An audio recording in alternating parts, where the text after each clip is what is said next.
우리 박수로 우리 하나님께 영광을 올려드리십시오.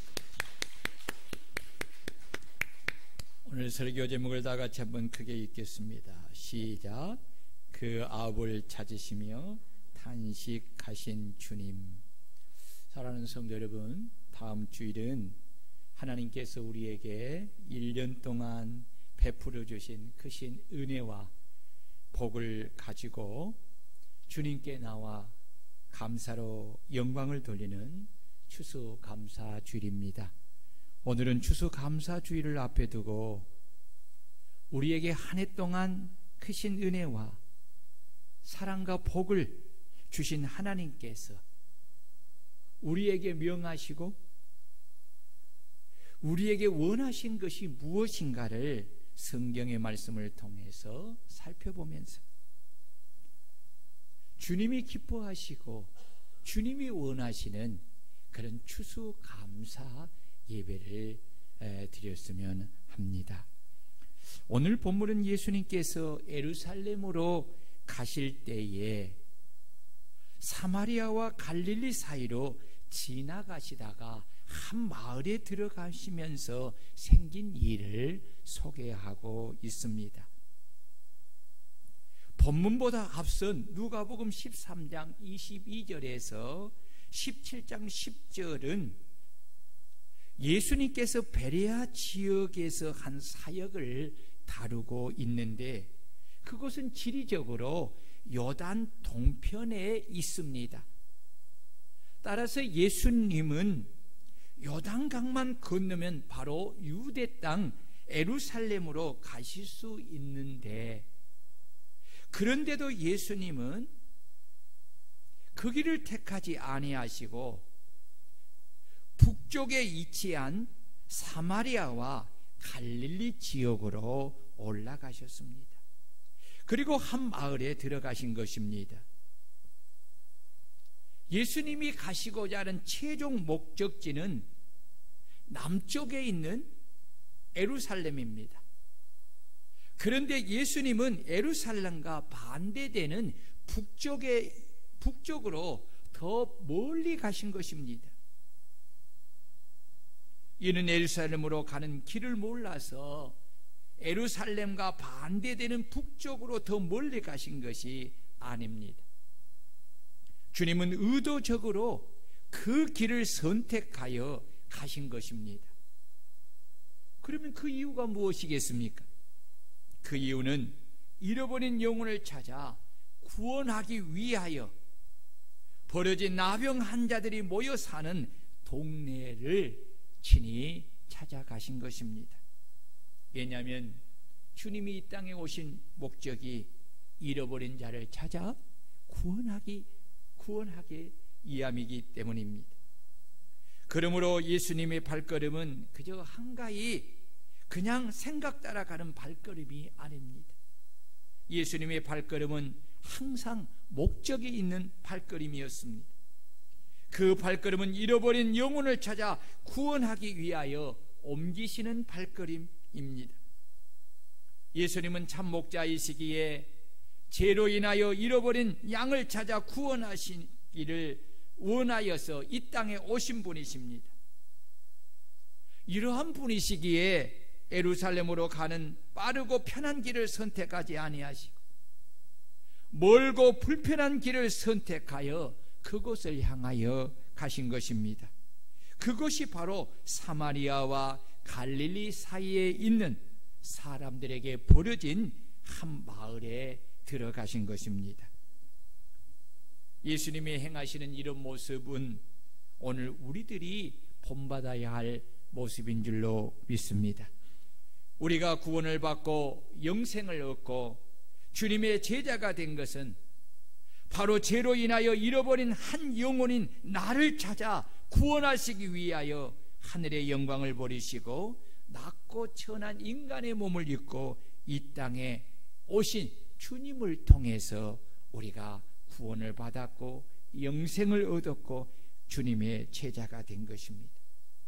그러므로 우리도 주님의 제자로서 그리고 주의 복음을 전하는 전도자로서 부르심을 받은 사명자로서 잃어버린 한 영혼을 구원하기 위해서라면 내가 가고자 하는 목적지가 지금 있는 곳에서 가까이 있을지라도 내가 복음을 전하여 그로 인하여 구원을 받아야 할 영혼을 구원하는 일이라면 비록 먼 길일지라도 그 길이 불편한 길일지라도 그 길을 마다하지 아니하고 주님처럼 그 길을 향해 올라가서 그들을 만나 복음을 전하여 구원하는 예수님의 진정한 제자가 되어야 할 줄로 믿습니다. 이것이 바로 나를 구원해 주신 하나님의 사랑과 주님의 은혜를 조금이라도 보답하는 삶이요, 주님께 받은 은혜와 사랑에 감사하는 삶인 것입니다. 그러므로 주님을 본받는 제자의 삶을 사는 성도가 되고 영혼 구원하는 일을 가장 우선시하여 구원할 영혼이 있는 그곳에 가서 복음을 전하여 구원함으로 주님께 받은 은혜와 사랑을 감사하는 성도들이 되시기를 주의 이름으로 축원합니다. 예수님은 잃어버린 영혼을 찾아 구원하시는 목적을 가지고 그들이 있는 곳에 가시면서도 항상 그들에게 직접 가지 아니하시고 그들의 앞을 지나가시는 모습을 취하십니다. 그 이유는 그들이 믿음을 가지고 예수님 앞으로 나와 자기의 소원하는 것을 기도로 간절히 구하는 믿음을 보기 위함이기 때문입니다. 12절을 보면 예수님이 한 마을에 들어가시니 나병 환자 10명이 예수를 만나 멀리 서서 소리를 높여 이르되 예수 선생님이여 우리를 불쌍히 여기소서라고 간청하며 기도를 하였습니다.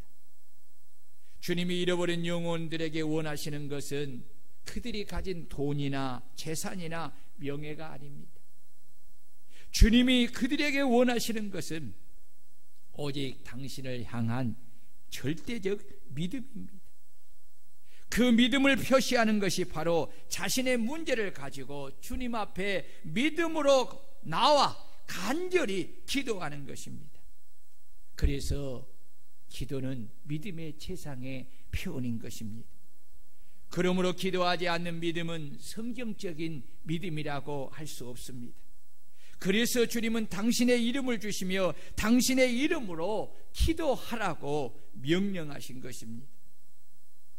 10명의 나병 환자들은 자신들이 나병 환자이기에 율법에 의하여 다른 사람들과 접촉해서는 안 되기에 예수님 앞에 가까이 나아가서 자신들의 소원을 말할 수가 없었습니다.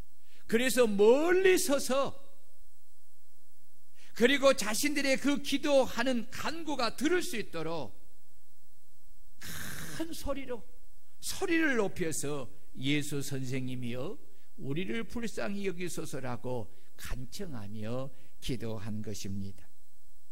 그렇다면 10명의 나병 환자들은 어떤 믿음으로 예수님께 간구하였을까요? 그들의 믿음은 예수님이 하나님의 아들로서 자신들의 나병을 완전히 고쳐줄 수 있는 능력을 갖추신 분으로 그들은 믿고 있었습니다. 그러기에 그들은 자신의 나병을 고쳐달라고 기도하지 않고 자신들을 불쌍히 여겨달라고 간청하며 기도한 것입니다. 이것은 예수님이 크신 사랑으로 자신들을 긍휼히 여기사 불쌍히 여겨주시면 그로 인하여서 자신들이 나병에서 고침을 받는다는 확실한 믿음을 가지고 있었기 때문입니다. 이것이 지혜입니다. 왜냐하면 하나님의 능력을 아는 것도 중요하지만 하나님이 어떤 성품을 가지신 분인가를 아는 것은 참으로 더 중요하기 때문에 그렇습니다. 마음이 열리지 않으면 내가 아무리 많은 것을 가지고 있어도 남에게 베풀 수가 없습니다. 그러나 마음이 열리면 내가 가진 모든 것을 그에게 아낌없이 줄 수가 있습니다. 이는 하나님도 마찬가지로 당신의 마음을 헤아리고 그 마음에 기쁨을 드리면 하나님은 그에게 모든 것을 아낌없이 쏟아 베풀어 주시는 것입니다. 이런 점에서 우리도 하나님께 무엇을 간구할 때에 하나님께서 전지전능하심을 이미 알고 믿습니다. 그러므로 우리도 이 믿음 안에서 하나님이 가지신 사랑과 긍휼과 자비를 구하는 기도를 드릴 수 있어야 합니다. 주님은 이런 기도를 기뻐하시고 응답하시는 것입니다. 14절을 보십시오. 보시고 이르시되 가서 제사장들에게 너희 몸을 보이라 하셨더니 그들이 가다가 깨끗함을 받은지라. 주님은 언제나 당신에 대한 온전한 믿음으로 기도하고 간구하는 그 기도를 들으시고 기뻐하시며 그에 따른 응답을 주시는 분이신 줄 믿으시기를 축원합니다. 주님은 그들이 믿음으로 간구하는 그 기도를 들으시고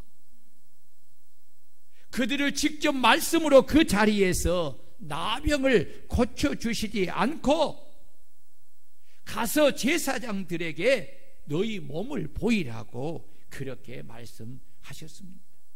그 이유가 무엇일까요? 그 이유는 그들의 믿음이 말씀에 온전히 순종하는 믿음인가를 보시고자 함입니다.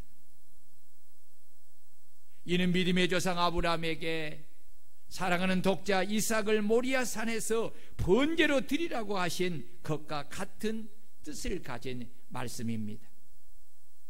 그러므로 주님의 말씀을 받은 우리는 주님이 하신 말씀을 따라 믿음으로 온전히 순종함으로 우리의 믿음과 사랑을 행함을 통해서 나타내 보여야 합니다. 그리할 때에 그 믿음대로 되는 축복을 하나님은 주시는 것입니다. 여러분 믿습니까? 10명의 나병 환자들은 주님이 하신 말씀에 온전히 순종하였습니다.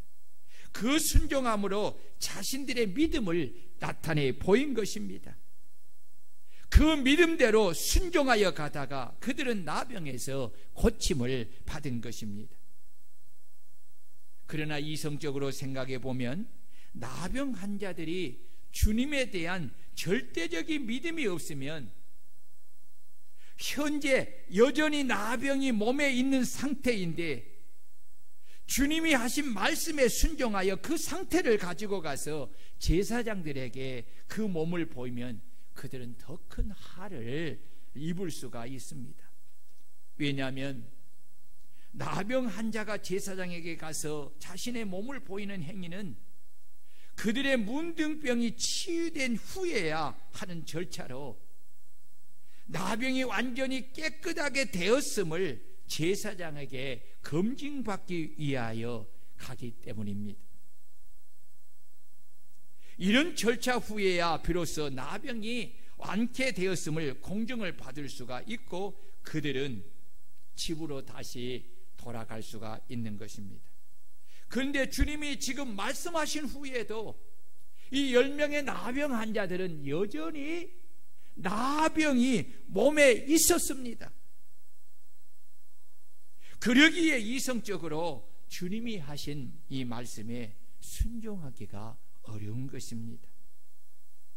주님께서 너희 몸을 제사장에게 보이라 라는 이 보이라는 언어는 에피데익 사테라는 이 헬라어인데 나병을 내놓아서 보여주라는 뜻으로 완쾌의 의미가 내포되어 있습니다. 그러니까 너희 나병 있는 그 몸을 내어 보여주라는 것입니다. 나병 환자들은 예수께서 제사장에게 가서 나병의 몸을 내놓아서 보여주라는 명령을 하였을 때에 그들의 눈에는 병의 호전이 전혀 나타나지 않는 상태임에도 불구하고 그 몸을 가지고 그 몸을 가지고 마치 그 나병에서 나은 것처럼 제사장에게 뛰어가는 것은 이미 예수의 능력을 믿었기 때문에 비록 눈에는 아무 증거 보이지 않았지만 제사장에게 몸을 보이기 전에 고침을 받을 것을 확실한 믿음을 소유하고 있었기 때문에 그들은 제사장에게 뛰어간 것입니다. 이 믿음으로 순종하며 가던 도중 그들은 나병으로부터 깨끗하게 고침을 받는 기적을 체험한 것입니다. 오늘 우리들에게 이런 믿음과 순종함이 있어야 할 줄로 믿습니다. 우리가 하나님께 기도할 때에 하나님, 먼저 내게 이렇게 해주시면 내가 이렇게 하겠습니다 라고 기도하는 것이 아니라 환경과 형편을 초월하여서 주님이 내게 하신 말씀을 따라 먼저 믿음으로 순종을 보이는 저희들이 되어야 한다는 것입니다. 그리고 우리의 삶에 주님이 베푸시는 모든 일에 치유의 은혜를 입으려면 비록 눈에 무엇이 보이지 않고 손에 무엇이 잡은 것이 없을지라도 주님이 하신 말씀을 온전히 믿고 그 말씀에 온전히 순종함으로 내가 가진 믿음을 주님 앞에 나타내 보이신다면 주님은 우리의 믿음대로 되어지는 축복을 주실 줄로 믿습니다. 여러분, 믿음을 따라 순종하는 그 길에 하나님은 기적을 베풀어 주시는 것입니다. 여러분의 삶 속에 하나님이 베풀어 주시는 기적을 경험하기를 원한다면 하나님의 말씀을 믿고 그 말씀을 따라 온전히 순종하여 나아가시기를 바랍니다. 지금 내 눈에 아무 증거 보이지 아니하고 내 손에 아무런 것을 잡은 것이 없을지라도 주님의 약속은 진리이기에 변함이 없음을 믿고 그리고 그 약속은 반드시 이루어지고 성취할 수 있는 것을 믿고 그 말씀대로 믿음으로 나가면 반드시 주님은 그 믿음대로 치료해 주실 줄로 믿습니다. 15절 16절입니다. 다 같이 읽습니다. 시작. 그 중에 한 사람이 자기가 낳은 것을 보고 큰 소리로 하나님께 영광을 돌리며 돌아와 예수의 발 아래에 엎드려 감사하니 그는 사마리아 사람이라. 누가복음의 저자인 이 누가는 단순히 가시적으로 나타난 치유 이적을 이 한 명만 경험했다고 말하는 것이 아니라 단 한 명의 나병 환자만이 자신의 치유자가 바로 예수임을 깨닫고 하나님께 영광을 돌리며 예수께 감사하기 위하여 돌아왔다. 그리고 그는 예수의 발 아래 엎드려 감사를 드렸는데 그는 사마리아 사람임을 강조하고자 한 것입니다. 역사적으로 볼 때 사마리아는 BC 722년 아수르에 함락이 됩니다. 그래서 이 아수르의 혼혈 정책으로 인하여서 이방인들과 결혼을 하고 그로 인하여서 피가 섞임으로 순수함을 자랑하던 유대인들은 사마리아인들을 이방인과 같이 여겼다. 이방인같이 여겼다는 것은 죄인들로 여겼다는 것입니다. 그래서 그들을 온갖 멸시하고 천대하며 그들과 상종하지 않았습니다. 그러나 이러한 사마리아인은 예수님께 은혜를 입고 큰 소리로 하나님께 영광을 돌리며 돌아와 무한한 감사를 표현했던 반면에 육적 선민으로 하나님의 사랑과 축복을 많이 받았던 유대인들로 여겨지는 이 9명은 오히려 자기 몸이 깨끗해진 사실에만 기뻐한 나머지 최소한 감사 표시도 하지 않고 자신들이 사는 곳으로 갔다는 것입니다. 사마리아 사람이 돌아와 예수의 발 앞에 엎드려 감사를 드렸는데, 여기서 엎드렸다라는 이 헬라어는 에펜선 에피 프로소폰인데 무슨 뜻이냐면 그는 얼굴을 떨어뜨렸다라는 뜻이 됩니다. 어떤 사람의 발 앞에 자신의 얼굴을 떨어뜨려 땅에 대는 행위는 상대방에 대한 극도의 존경과 높이 우러러봄의 표시인 것입니다. 사마리아 사람은 자기를 치유하신 예수님께 최고의 존경의 뜻을 표하기 위하여서 그런 엎드린 것입니다. 또 감사하니라는 이 단어는 유카리스톤인데, 이는 하나님께서 베풀어 주신 은총에 대한 감사를 표현하는 것을 뜻합니다. 사마리아에는 자신의 병나음을 통하여 예수의 메시아 되심을 더욱 깊게 인식하고 자기를 치유한 예수님께 최고의 존경의 뜻을 물질을 담아 감사함을 표현한 것입니다. 진정한 마음의 감사는 몸과 물질로 표현해야 합니다. 표현되지 않는 감사는 무의미한 것입니다. 다 같이 17절을 읽습니다. 시작. 예수께서 대답하여 이르시되 10사람이 다 깨끗함을 받지 아니하였느냐? 그 9은 어디 있느냐? 예수님은 병 고침을 받은 10명의 사람들이 돌아와 이 사마리아 사람과 같이 당신께 감사를 표현하는 것을 당연하게 생각을 하였습니다. 예수님은 사마리아 한 사람이 아니라 당신께 나와 멀리 서서 소리를 높여 그토록 간절히 예수 선생님이여 우리를 불쌍히 여기소서라고 간청을 하며 기도했던 10사람이 모두 돌아와서 자신들의 병 고침을 받은 것을 인하여 하나님께 영광을 돌리며 예수의 발 앞에 엎드려 감사를 드리는 것이 마땅하다고 지금 주님은 말씀하고 있는 것입니다. 그런데 9은 돌아오지 않았고 주님께 감사하지 않았고 하나님께 영광을 돌리지 않았던 것입니다. 그래서 주님은 당신이 10사람 모두를 고쳐주신 것을 확인시키시며 10사람이 다 깨끗함을 받지 아니하였느냐? 그런데 그 9은 어디 있느냐? 라고 그들을 찾으시며 감사하지 않는 9을 인하여 탄식하며 하나님께 영광을 돌리지 않는 9을 인하여서 탄식하고 계신 것입니다. 여러분, 이 주님의 찾으심과 탄식은 오늘 우리의 시대에도 동일하게 적용이 됩니다. 저를 보세요. 여러분 설교를 할 때는 저를 잘 보셔야 돼요. 보셔서 말씀을 여러분 이 시간에 성령이 목사님을 통해서 지원해 주니까 저는 때로는 원고를 보고 있지만 여러분들은 저를 보고 주님이 내게 하시는 말씀을 눈을 보지 아니하면 여러분 설교를 못 들어요. 설교는 눈으로 보는 것이 들으는 거예요. 자, 보십시다. 하나님은 우리에게 수를 셀 수 없는 은혜를 베풀어 주시고 우리의 삶에 필요한 모든 것을 때를 따라 공급해 주십니다.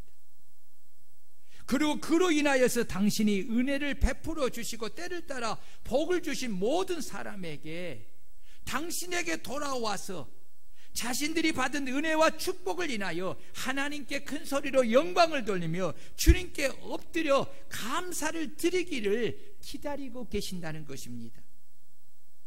그런데 문제는 9명의 나병 환자들처럼 필요할 때는 하나님의 은혜를 간절히 눈물로 구하고 축복을 구하지만 정녕 은혜와 축복을 받고서는 마치 자신이 잘해서 이룬 것처럼 생각하고 자신에게 영광을 돌리고 주님께 돌아오지 않고 감사를 드리지 않는 사람들이 너무나 많다는 것입니다.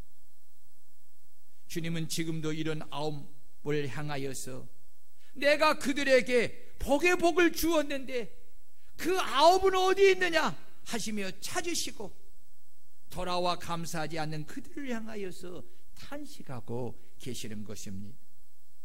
그렇다면 여러분들은 받은 은혜와 축복을 인하여 하나님께 큰 소리로 영광을 돌리며 주님께 돌아와 그 발에 엎드려 감사를 표현하는 사람입니까? 아니면 아홉처럼 받은 은혜와 축복을 잊어버리고 자신께 영광을 돌리며 감사하지 않는 사람입니까? 이번 추수감사주일은 아홉이 어디 있느냐 하시며 감사하지 않는 자들을 찾으시며 탄식하는 9명이 아니라 사마리아처럼 받은 은혜와 복을 인하여 하나님께 큰 소리로 영광을 돌리며 주님께 돌아와 그 발 아래 엎드려 감사를 표현하는 성도들이 되시기를 주의 이름으로 축원합니다. 하나님이 주시는 은혜와 주신 복으로 사는 우리가 하나님께 영광을 돌리며 돌아와 감사를 드리는 것은 지극히 마땅하고 당연한 일입니다.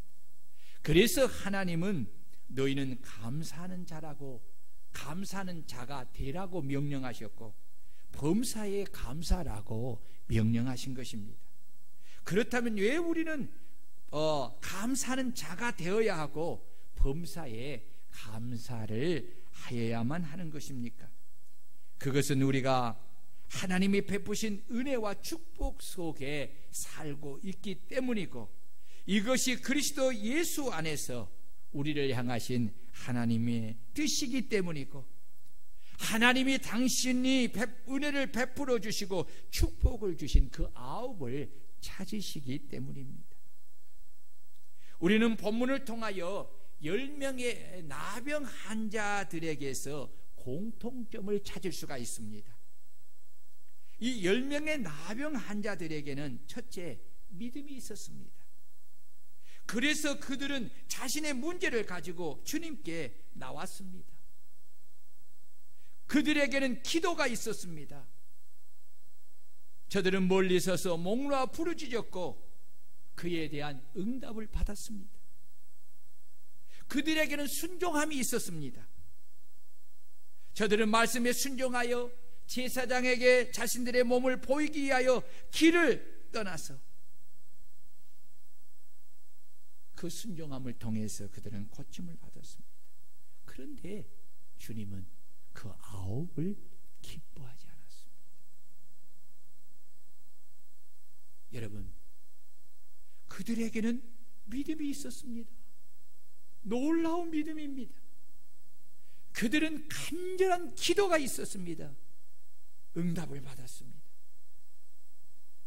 그들에게는 순종함이 있었습니다. 그런데 왜 주님은 그 아홉을 향하여 기뻐하지 않았습니까? 오히려 그들을 향하여서 왜 탄식하셨습니까? 그들에게는 마땅히 있어야 할 감사가 없었기 때문입니다. 그래서 주님은 이 이방인 외에는 하나님께로 영광을 돌리러 온 자가 없느냐 하고 탄식하신 것입니다. 그렇다면 왜 9명에게는 감사가 없었을까요? 여기에는 3가지 이유를 찾아볼 수가 있습니다. 첫째는 9은 받은 복에 눈이 어두워 복을 주신 주님을 망각하였습니다. 두 번째는 그들은 고침을 받은 것을 종착점으로 생각을 했습니다.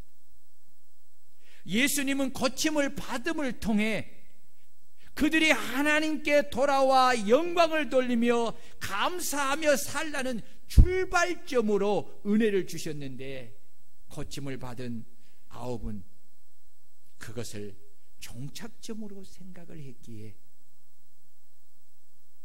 그들에게 예수님이 더 이상 필요하지 않았던 것입니다. 그들에게 예수님은 자신의 주인이 아니라 자신의 목적을 위한 도구요 수단이었습니다. 세 번째, 9은 다 같이 고침을 받았기에 자신들이 받은 은혜를 당연하게 생각을 했습니다. 받은 은혜와 축복을 당연한 것으로 여길 때 나는 감사하지 않는 9이 되는 것입니다. 여러분, 당연한 것은 없습니다. 다만 사랑과 은혜로 주어지는 것입니다. 그러므로 나는 내게 모든 것을 주신 하나님께 영광을 돌리며 주님께 돌아와 감사를 드리며 엎드려 경배를 드려야 하는 것입니다. 그러면 어떻게 해야 주님이 원하시는 감사를 할 수 있을까요? 개인적으로 감사해야 합니다. 신앙생활은 항상 하나님과 1대1의 관계로 유지됩니다. 그래서 구원도 1대1이고 축복도 1대1의 관계에서 주어지는 것입니다. 두 번째는 받은 은혜와 축복을 깨닫는 즉시로 감사해야 합니다. 하나님과의 관계는 항상 먼저가 하나님이어야 합니다. 사단도 우리를 향하여서 감사하라고 합니다. 그러나 지금은 아니고 나중에 하라고 귓가에 속삭이는 것입니다. 나중이 되면, 뒤로 미루면 감사는 할 수가 없는 것입니다. 세 번째는 하나님께 받은 제물로 감사해야 합니다. 사마리아인은 큰 소리로 엎드려 감사를 드렸는데 이것은 물질로 감사를 표현했다는 표현입니다. 그래서 하나님은 신명기 16장을 통해서 말씀하시기를 백성들이 절기를 지키러 성전에 올 때 빈손으로 하나님의 얼굴을 뵙지 말고 내 하나님 여호와께서 내게 주신 복을 주신 대로 내 힘을 헤아려 자원하는 예물을 드리되 내 토지에서 처음 거둔 열매의 가장 좋은 것을 가져다가 너희 하나님 여호와의 전에 드리라고 하였습니다. 여러분은 어떻습니까? 여러분들이 감사하기 원한다면 하나님이 내게 주신 복에 내가 초점을 맞고 살아가면 감사할 수 없습니다. 복을 주신 주님을 망각할 수밖에 없습니다. 여러분, 하나님이 내게 복을 주시는 것은 그것이 종착점이 아닙니다. 하나님이 내게 복을 주신 것은 그로 인하여서 하나님을 경외하고 섬기며 그 하나님께 영광을 돌리며 주님께 감사하라는 출발점으로 여러분 복을 주신 줄 믿으시기를 바랍니다. 여러분, 당연한 것은 없어요. 그러므로 여러분 받은 은혜를 내가 감사해야 합니다. 그것도 즉시로 감사해야 합니다. 그리고 하나님이 주신 그 재물을 가지고 와서 가장 좋은 것을 주님 앞에 드려야 합니다.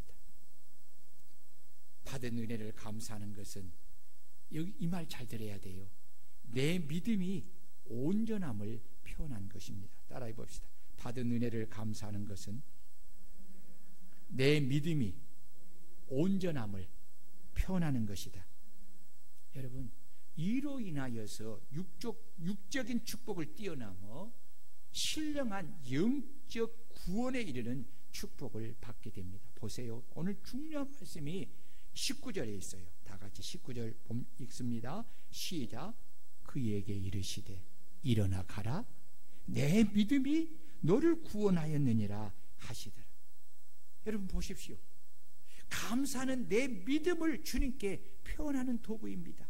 그래서 주님은 사마리아인의 감사를 받으시고 그 감사를 뭘로 바꾸어 표현하고 있습니까? 믿음으로 바꾸어 표현하고 있습니다. 오늘 이 19절의 말씀은 감사에 담긴 것은 바로 주님에 대한 믿음이라는 것입니다. 그래서 감사는 그에게 주님은 내 믿음이 너를 구원하였느니라 라고 말씀하신 것입니다. 감사하는 이 사마리아 사람은 자신이 받은 은혜와 축복을 인하여 믿음으로 감사함으로 신령한 영적 축복인 구원을 받는 복을 받게 된 것입니다. 그러나 아홉은 육신적 축복을 받은 것으로 끝나고 만 것입니다. 그들은 잠시 살다가 죽어 영원한 사망에 이르게 될 것입니다. 그러므로 오늘 저와 여러분들은 받은 은혜와 축복을 인하여 주님께 돌아와 믿음으로 감사한 사마리아인이 되어 우리도 받은 은혜와 축복을 인하여 추수감사주일에 주님께 감사함으로 육적인 축복을 뛰어넘는 신령한 영적인 축복을 받는 우리 성도들이 되시기를 주의 이름으로 축원합니다. 어느 병원 응급실 게시판에 쓰여 있는 글을 좀 소개합니다. 10대의 자녀가 반항하면 그건 아이가 거리에서 방황하지 않고 집에 있다는 것이고, 지급해야 할 세금이 있다면 그건 나에게 직장과 재산이 있다는 것이다.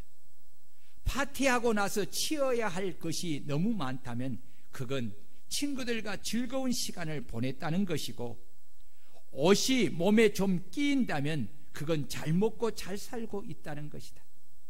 닦아야 할 유리, 고쳐야 할 하수구가 있다면 그건 나의 집이 있다는 것이고, 주차장 맨 끝 먼 곳에 겨우 자리 하나가 있다면 그건 내가 차가 있다는 것이다. 난방비가 너무 많이 나왔다면 그건 내가 따뜻하게 살고 있다는 것이고, 교회에서 뒷자리 아줌마의 엉터리 찬송이 영 거슬린다면 그건 내가 들을 수 있다는 것이다. 세탁하고 다림질해야 할 일이 산더미처럼 있다면 그건 나에게 입을 옷이 많다는 것이고, 온몸이 피곤하여 뻐근해진다면 그건 내가 열심히 일했다는 것이다.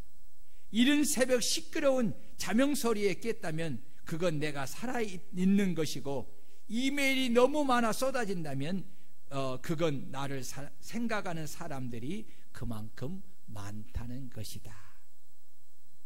이 글의 교훈이 무엇일까요? 이 글의 교훈은 조금만 생각을 바꾸면 어느 환경에서도 감사할 수 있다는 말입니다. 탈무드는 말합니다. 참된 지자, 지식을 가진 자는 모든 교우에게 배우는 사람이요, 참된 강자는 자신을 제어하는 사람이요, 참된 부자는 가진 것에 감사하는 사람이다. 감사는 인간을 고귀하게 만든다 라고 탈무드는 말하고 있습니다. 미국에서 한 다이빙 하는 선수가 밤에 잠이 오지 않아서 다이빙을 하려고 수영장을 찾아 다이빙대에 올라서서 이제 두 손을 번쩍 높이 들는 순간에 달빛에 자신의 그림자가 십자가의 형상이 되는 것을 보았습니다. 그 순간 잃어버렸던 이 찬송이 생각이 나서 부르기 시작합니다. 찬송을 부르고 난 후에 마음이 숙연해져서 이 다이빙을 할 마음이 생기지 않아가지고 다이빙을 하지 않고 계단을 내려오는 순간 그는 놀라운 일을 발견하게 됩니다. 그것은 수영장에 물이 하나도 없는 것을 본 것입니다. 알고 보니 갈리인이 청소하려고 지난밤에 물을 다 빼어넣었다고 하는 것입니다. 달빛에 비추인 그 십자가가 자기를 구원해 주신 것입니다. 찰스 스펄전 목사님은 이렇게 말을 했습니다. 촛불을 보고 감사하라. 하나님은 달빛을 주실 것이다. 달빛을 보고 감사하라. 하나님은 햇빛을 주실 것이다. 햇빛을 보고 감사하라. 하나님은 7날의 빛을 주실 것이다. 행복의 열쇠는 바로 감사이다 라고 말을 했습니다. 사랑하는 성도 여러분, 우리는 다음 주일에 한 해 동안 우리에게 베풀어 주신 그 은혜와 축복을 가지고 와서 주님 앞에 감사를 드리는 추수감사주일입니다. 주님은 오늘 또 우리를 향하여서 당신이 우리에게 모든 것을 주셨다고 말씀하십니다. 그리고 그 주신 복을 가지고 와서 하나님 앞에 감사의 절기를 지키라고 우리에게 말씀하십니다. 올해도 우리 주님이 당신이 복을 주신 많은 성도들을 기다리고 있을 것입니다. 그 중에는 이 사마리아 사람처럼 하나님께 영광을 돌리며 주신 복을 가지고 와서 주님께 엎드려 감사하는 사람이 있는가 하면 또 주님의 마음을 아프게 하는 그 아홉을 찾으시며 탄식하는 그 아홉이 또 있을 것입니다. 여러분, 누가 되시기를 원하십니까? 오늘 말씀을 통해서 우리는 내가 어떤 사람이 되어야 되는가를 하나님은 말씀하신 것을 잘 알고 계신 줄로 믿습니다. 그러므로 우리는 하나님이 신명기 6장을 통해 말씀하신 대로 추수감사절을 지키러 성전에 올 때 빈손으로 와서 하나님의 얼굴을 뵙지 말고 내 하나님 여호와께서 내게 주신 대로 힘을 헤아려 자원하는 예물을, 감사의 물을 드리되 우리의 토지에서 처음 거둔 열매의 가장 좋은 것을 가져다가 우리 하나님 여호와의 전에 드려 하나님께 영광을 돌리며 주님께 엎드려 경배하고 감사를 드리는 복된 성도님들이 되어 육적인 축복을 뛰어넘어 신령한 영적 축복을 받는 오늘 이 시대의 사마리아인이 되기를 주의 이름으로 축원합니다. 우리 다 같이 말씀을